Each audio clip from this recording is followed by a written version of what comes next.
राधे राधे, कैसे हैं आप सब। तो चलिए आज की कहानी शुरू करते हैं। आज की कहानी एक हिंदी लोक कथा है और कहानी का शीर्षक है फैसला। तो ये कहानी सुनने के बाद आप कमेंट बॉक्स में ज़रूर बताइएगा आपको कहानी कैसी लगी और हमारे चैनल को सब्सक्राइब भी कीजिएगा। तो चलिए कहानी शुरू करते हैं। कई वर्ष पहले एक घने जंगल में 4 चोर रहते थे। चुराया हुआ धन वे एक साधारण से बर्तन में रखते थे, लेकिन उनकी हिफाजत जान से भी ज़्यादा करते थे। कुछ अरसे बाद उनका मन चोरी चकारी से उब गया। मैं तो ऐसी ज़िंदगी से तंग आ गया हूँ, हमें हमेशा चौकन्ना रहना पड़ता है वरना हम पकड़े भी जा सकते हैं। एक ने अपना दुखड़ा रोया। हाँ, मैं भी चाहता हूँ कि हम लोग एक शांत सच्ची ज़िंदगी जिएं। दूसरे चोर ने भी हाँ में हाँ मिलाई। बहुत अच्छा, हम जंगल छोड़कर किसी ऐसे शहर चलते हैं जहाँ हमें कोई न जानता हो। शायद कोई साफ सुथरा काम धंधा मिल जाए वहाँ पर। तीसरे ने बोला। 3 चोरों को यह सुझाव बड़ा पसंद आया और उन्होंने तय कर लिया कि वे जंगल छोड़ देंगे। लेकिन चौथे चोर को अपनी जीविका के लिए कोई खरा धंधा करने की योजना पसंद नहीं आई। उस समय तो वह चुप रहा, लेकिन उसने बर्तन में रखे पैसे चुराकर भाग जाने का इरादा कर लिया। वह सही मौके का इंतजार करने लगा। चारों चोर एक शहर पहुंचे और वहां एक धर्मशाला छत्रम में रुक गए। उनमें से 2 शहर के बारे में कुछ जानकारी हासिल करने के लिए निकल पड़े। जल्द ही उन्होंने एक वृद्ध औरत का घर देखा जो आरामदेह तो लगता ही था, उनके लिए ठीक भी था। दोनों ने छत्रम लौटकर अपने साथियों से वृद्धा के घर जाकर जिक्र किया। वे भी सहमत हो गए और चारों चोर उस घर के लिए निकल पड़े। हम चारों व्यापारी हैं, एक चोर ने बोला, और इस शहर में कुछ काम धंधा शुरू करना चाहते हैं। हमें आपका घर बड़ा पसंद आया है, इसके लिए कुछ कमरे किराए पे लेना चाहते हैं। हम जब तक यहाँ रहेंगे आपको अच्छा किराया देंगे, दूसरे ने बोला। बुढ़िया बड़ी खुश थी और उसने अपने मेहमानों की खूब खातिरदारी की। अब आप यहाँ जब तक चाहें तब तक रह सकते हैं। वह मुस्कुराई। वह प्रसन्न हुई और क्योंकि उसे अच्छे किराएदार मिल रहे थे।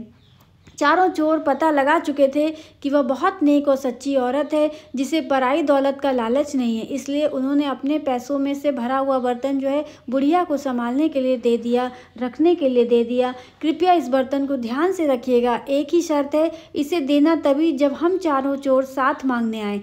ठीक है, बुढ़िया ने बर्तन लेते हुए कहा। वह अपने घर के पिछवाड़े गई और देखने लगी कि कोई देख तो नहीं रहा है। जब उसने तसल्ली हो गई तो उसने ज़मीन खोदकर उसमें बर्तन डाल दिया और वापस मिट्टी से ढक दिया। चारों और कुछ काम धंधा की तलाश में शहर चले गए। जल्द ही वे काफ़ी थक गए और बुढ़िया के घर से कुछ ही दूरी पर खड़े वट वृक्ष के नीचे बैठकर सुस्ताने लगे।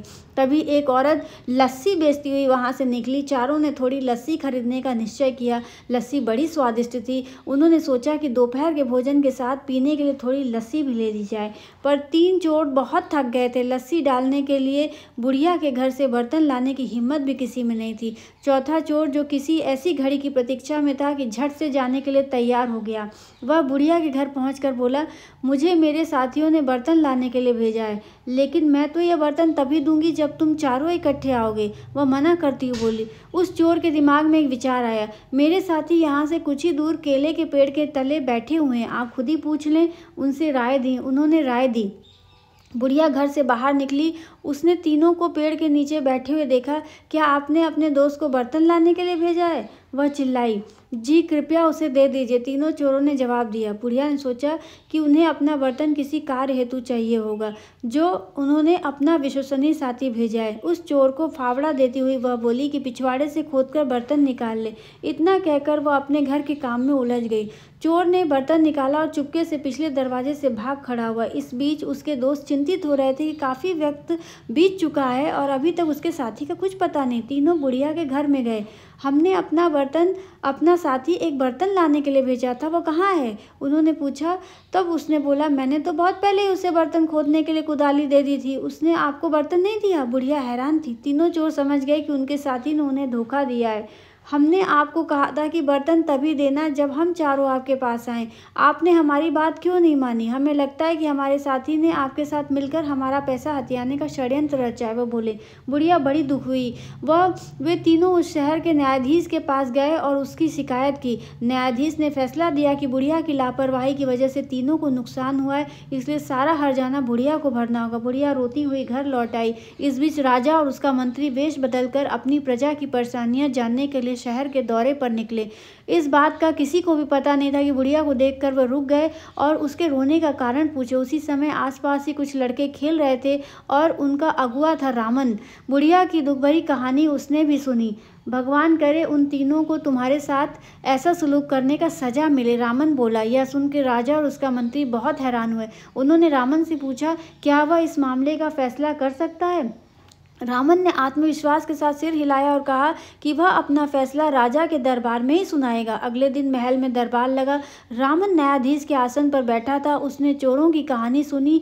तुम्हारी शर्त यही थी ना कि बुढ़िया वह बर्तन तुम्हें तभी दे जब तुम चारों उसे लेने आओ? रामन के प्रश्न पर तीनों ने हामी भर दी। बहुत अच्छा, वह शर्त पूरी करने के लिए तैयार है, पर यहाँ तो तुम सिर्फ 3 हो। जाओ अपना चौथा साथी लेकर आओ जिसने शर्त पूरी की जा सके। रामन ने आदेश दिया। शाबाश, क्या फैसला दिया है। राजा ने रामन की भूरी भूरी प्रशंसा की। तुम छोटे हो पर समझदार हो। आज से तुम मर्यादा रामन के नाम से जाने जाओगे और हमारे दरबार में ऐसे मुकदमे का फैसला किया करोगे। तो आज की कहानी यहीं पर ख़त्म होती है और मैं आशा करती हूँ कि आपको कहानी पसंद आई होगी। और ये कहानी बड़ी बुद्धिमानी से इसमें बात की गई थी कि रामन बहुत ही बुद्धिमान था और उसने अपनी बुद्धि का प्रयोग करके बहुत अच्छा फैसला दिया और बुढ़िया को बचा लिया किसी भी सज़ा पाने से और हर्जाना भरने से। तो मैं यही कहूँगी कि सभी को अपने बुद्धि का प्रयोग करना चाहिए और अपने बुद्धि का प्रयोग करके हमेशा अच्छे काम में लगे रहना चाहिए। तो इसी के साथ मैं कहानी को यहाँ पे समाप्त करती हूँ और आप सबको दिल से धन्यवाद करती हूँ। और आप हमारे चैनल को एक बार फिर बोलेंगे, आप हमारे चैनल को सब्सक्राइब कीजिएगा, कमेंट जरूर कीजिएगा। तब तक के लिए धन्यवाद।